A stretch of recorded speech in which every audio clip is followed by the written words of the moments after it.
Hey, and welcome back to CRITTERCISMS. This is a series where I allow you, the audience, to submit art pieces to receive critique or advice. In return, I try to create a general lesson that will benefit the audience as a whole based off of the advice that I give you as the artist. This episode specifically will be focusing on color for cell shading and how to create environmental lighting using a darker hued light source. Snoopycore asked, how do you go about making a color palette from a ref image, or just in general any tips? It's something I struggle with a lot. Typically, when I do it with a ref image, I will start by eyedropping the ref and seeing what colors are actually in the image itself. And then I will try to adjust the hues to be more to my liking. Unfortunately, part of making colors is also just being finicky and kind of having tastes. So you have to be no, I don't like that. And sometimes that can feel mean, but if you are trying to develop a color sense, you can figure out what you like by just looking at other pieces of art and looking what you think is successful or unsuccessful. Also, this piece, Retromotri said, is inspired by Katamari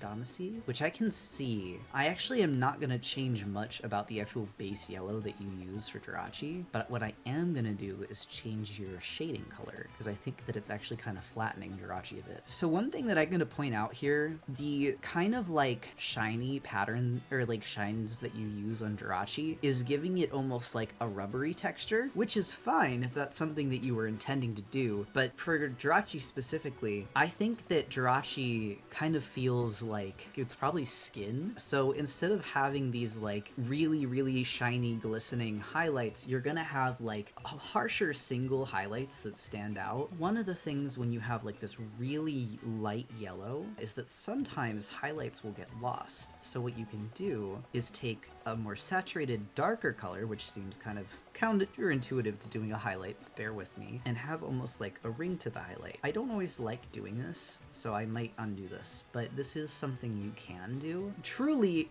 sometimes less is more when it comes to highlighting characters like Pokemon, because the more highlights you put on them, the more plasticky looking they become. So another thing with Jirachi, I think your shading color that you've used is pretty close to the original value of Jirachi's head, and that's giving it some of that gummy look or some of the shiny look. It's not bad. I've seen plenty of art pieces that shade yellow like this. If I were to put Jirachi in this piece, especially considering the background is very purple and very galaxy looking, what I'm gonna do is on the color wheel move my little rotator thing towards red, which is technically towards purple, and I'm probably gonna shade with more of a color like this, so it's sort of a pinky gold color instead. It doesn't even need to be super duper dark either, but by shading with something that's kind of warmer, you're bringing the color palette closer to the background that you're creating, so it will feel a little more harmonious. But because the background is more of a cool purple, the Jirachi is still standing out, which is the nice part about using yellow. You say you don't know much about shading, but I actually think you did a good job. You used highlights a lot, which is okay. That's a very common thing that I see people do. It's just sometimes with highlights, less is more, especially because think about it this way.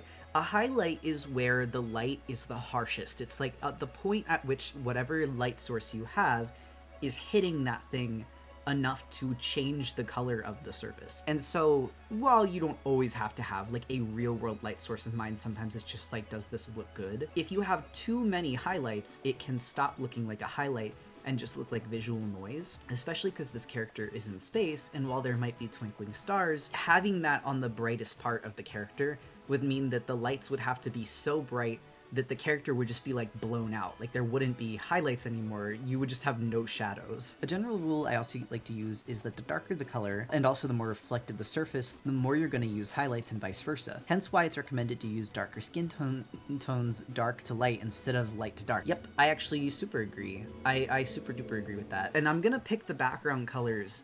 I want to keep mostly the same background colors. I actually think the thing that we can help you with is your execution of the background, but I want to make Jirachi's eyes the same color as the background, or possibly the same color as the line art, because right now the gray is the thing that is standing out the most to me in this piece as oh, this does not belong in this world. I am also probably going to keep the shading color that you used for Jirachi's body. Honestly, just make it a little bit darker. I'm also going to color the outline of the mouth. It's not necessary per se, but I find that when I do that, it makes it look more warm, Like, if you have any kind of open mouth, open, like, hands, any of, like, the folds in, like, hands or something like that, if you make those a warm line color, it's gonna make it look like it's part of the body. Kind of like a subsurface scattering thing, but one thing that I did change from the original color palette, I literally just took the colors of the mouth and I made them, like, a little warmer, which means taking them more towards orange, so they look more like they belong on Jiraiya's body. Jiraiya's a very yellow, pale yellow creature, so have a pink mouth might make it stand out more.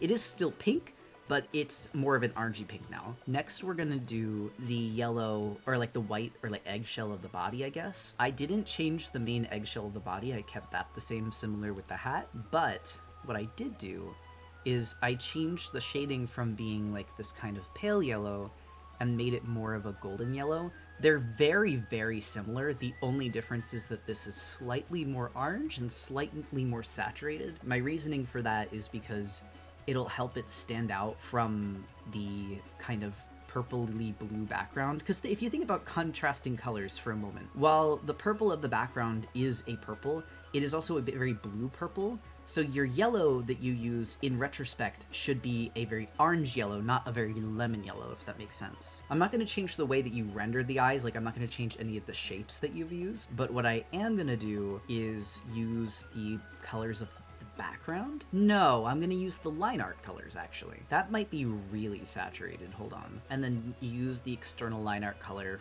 for the outside of the eyes. Sometimes recycling colors works, sometimes it doesn't. And like I said, I'm trying not to divert too much from how the eyes were rendered, just make it so that they feel more cohesive with the rest of the piece. If that makes sense, you could do the inverse where the outside is the dark part. Because I just realized that you did that actually. I actually think that's cuter. Oh yeah, I think that's much cuter.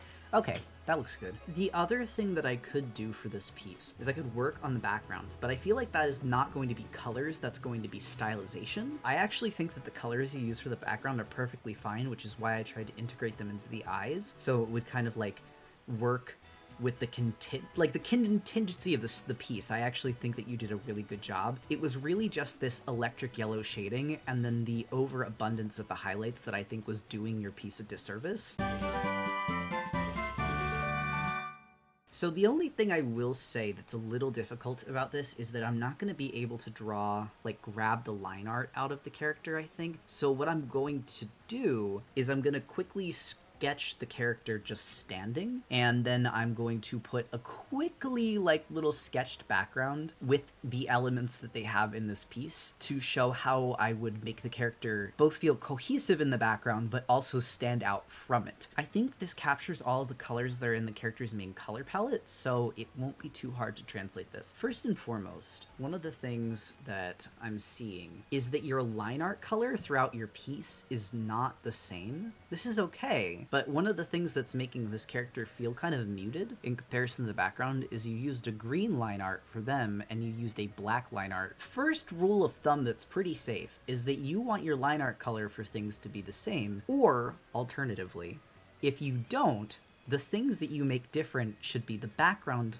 lines because you want your character to be the darkest thing that stands out the most. There are other ways that you can make your character stand out from your background, which we will go over, but for the first part, I'm going to say let's just start with all of the background lines exactly the same, start with them dark, and build up from a darker color and go from there. This is the darkest color that's used in the background from what I can see that's not a line color, and what we're going to do is just kind of recolor that curtain background so that it's a little easier to discern the character from this curtain background, because pretty much all of the background elements have this purple in them regardless of where they are in the room. We're using the simplest one so that I can show how to do the palette. So then we're going to do the highlights, which personally I would leave like a little bit of a strip in between, because the curtains, if they're sticking out, you know, there's going to be some rounding to them. They're not going to be like highlight directly on top. The other thing you could even do is have that rounding bit. The next thing I'm going to do actually is I am going to grab the gray for the snow leopard character and color them in with it because it's going to help me see them a little easier, but I'm probably not going to use this gray. When you have a character that's in a dark environment, while you don't need to make them as dark as the environment that they're in, you do want to adjust their colors accordingly.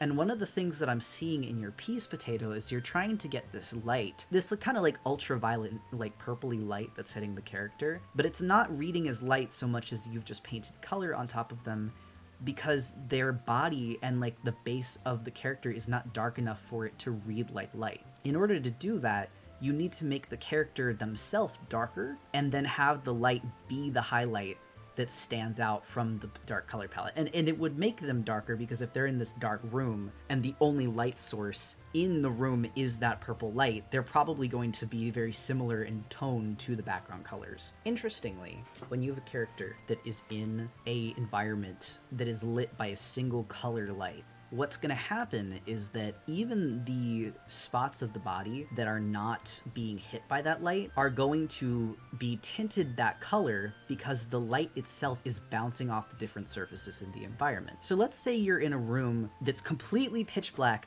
other than there being like one single red light. Even though the objects in that room are going to be very dark, they're going to look almost black. Any light that hits those objects and makes them visible is going to look tinted red, even if it's not like a harsh red outline like it's directly in the light source, because the light from the surrounding environment is bouncing onto that character and tinting them red. In a similar respect, this character is in a room where it seems that the only light source is this like purple ultraviolet light. So even though they are not being hit by this purple light in all parts of their body, the parts that aren't being hit, that are being illuminated by the bounce light of the rest of the room, are going to be tinted purple as well. So we're going to not use this green line art and the green kind of gray color. They're going to be a more purpley, darker gray for any of the places that they're not being hit by this illumination. And actually, in the illumination, there's still going to be contrasting values, like the spots are going to be visible, but I'm going to make those values very close together. I'm not going to like make them have a lot of contrast, because when something's being illuminated, it removes some of the contrast, because what you're seeing is primarily the light itself. The other thing that's really nice about light sources is that like you can really, like, especially these kind of like harsh studio light sources, you can really define your character's proportions and features. And I find that it creates this depth that you can't get with some softer lighting. Not necessarily you can't get, it's a little harder to get. You have to really know what you're doing rendering wise to get it with softer lighting, and sometimes I feel people push themselves enough, they just kind of make things look flat. But that's one of the reasons I love cell shading, is because you can really just define these shapes as like planes and make the lights do the work, do the like volume work for you. This is just placing where the lights are. The next thing that we're going to do is we are going to put the darker areas here on the character's gray. So this is the lightest gray of the color palette. What I've done is I've grabbed this darkest color from the curtain behind the character. I'm assuming that the curtains are probably black, if not a very dark color. So considering this is a snow leopard and this character's hair underside is dark gray or black, it's going to become the darkest color in the environment, like so. And also by reusing your colors, instead of grabbing new color palettes or new colors for your color palette, it helps the character feel like it belongs in the environment. Here's the next thing we're gonna do. You can see in the highlighted areas, it's pretty much looking like it's just highlighting the gray. How do you make it clear that there's like a darker patch of pattern in this spot of light? What you're gonna do, instead of making it go down in value, which is where you make something go down towards black, you're actually going to drag it towards a more saturated color. And so now these spots are looking like they are gray, air quotes, or black, when in reality they're just a darker purple, but it still looks like this spot is being illuminated. Because even like a black t-shirt, when you hit it with a very, very harsh illuminating light, is going to be absorbing some of that color. It's just going to look like a darker version of that color than anything else in the light source. Alright, so the other thing is, if you want to make this look more blue, eye color is darker than the gray fur. You can drag it over to the blue side of the color wheel a little bit, but then when you do the highlights, you're going to want to do this pink, because this pink is what the light source is. So it's going to maybe make the eyes look a little pink, but it's not necessarily that they are, it's just that they're being illuminated by pink light. The next thing I want to show you is the shirt. Because the shirt is a weird one, right? You have a green object in a purple environment. This is where you're gonna have to trust me and hear me out because it's gonna be a little funky. In order to make something look yellow, green, or anything that is not a warm color in a warm environment, you need to take it towards gray. So you're actually going to grab that gray purple that we used for the fur and not even take it out of the purple of the color wheel, just literally drag it towards gray, and then it becomes this color. And now this looks like green in this environment because this is currently the most green looking color in the environment, so the eye is going to assume that it is not a warm color. It might think it's yellow, it might think it's gray, but it's going to read as green in this environment. That's why it's good to have characters that go through multiple scenes and not give a lit environment as a character reference, because in order to make a character look integrated into an environment, sometimes the colors are going to shift, but you know, it doesn't mean that you should like not do experimental scenes like this. I'm literally using the same highlight color for the fur color, like the lighter fur color, but I may instead use something different. I'm just gonna experiment with this first and see how I like it, because what I could do is I could take this same pink color and do the same thing that I did for the darker region and just move it towards a gray, and that's gonna make this look like it's illuminating something green. Yeah, I think that's the move actually. Oh wait, so here we can do the little plants. Plants are actually going to be kind of interesting because they are a living thing. There is going to be a level of subsurface scattering. So I'm going to do those on their own layer. I'm not even going to try and do those with anything else. Unlike a cloth shirt, there may actually be a little bit of like saturated shading to the plant. And all I've done here is take this same highlight color and make it more gray than this, because this is a very gray purple. And I actually might bring it over to blue to make it look more green, which sounds weird. It sounds counterintuitive, but if you think about it, blue and green are both cool colors, whereas this kind of magenta purple is a warm color. I'm just coloring the line art where there's scenes of the shirt. This is just so that it feels like this object is more in light. If you wanted to be like really, really crazy, you could do something that I do with my Leica's panels a lot, where anything that's getting hit by light, you grab the darkest color in that light source and you color the line art around it that color. And what this does is it kind of makes it look like it's being illuminated. You don't color the line art of any area that's not being hit by the light. So here, as you can see, there's like shadows, so it would not be that way. The other thing that you could do, and this is like kind of crazy rock, is you can grab the highlight of the eyes and actually use a lighter color. Again, because this creates kind of like a highlight, it looks like that thing is being illuminated. It really depends on what kind of light you're talking about, how readable you want that thing to be in that environment, how clean you feel your lines are, because like if you don't like what your lines look like, then there's no point in doing this. But it can add a little extra depth if that's something you're going for, you know? And the places you do it where the places that are directly facing the light, or where the light is coming from. It's completely up to you what of these two you want to do in terms of coloring the line art. You can leave it all black, or you can use this highlight method. Honestly, after doing the highlights, I actually really like it, and I would, if I were doing this exact scene in a comic and I wanted to do it, I would do this.